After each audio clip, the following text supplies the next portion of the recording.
el tip del día. Y aquí siempre se pueden bajar. Siempre tengan cuidado. Hay que filtrar con mucho cuidado.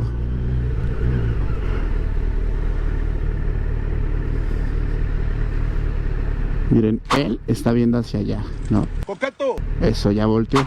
Entonces ya me vio, ¿no? Entonces, no les trato de dar clases de manejo.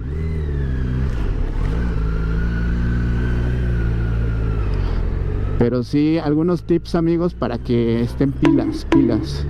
Tengan mucha precaución. Mucha precaución.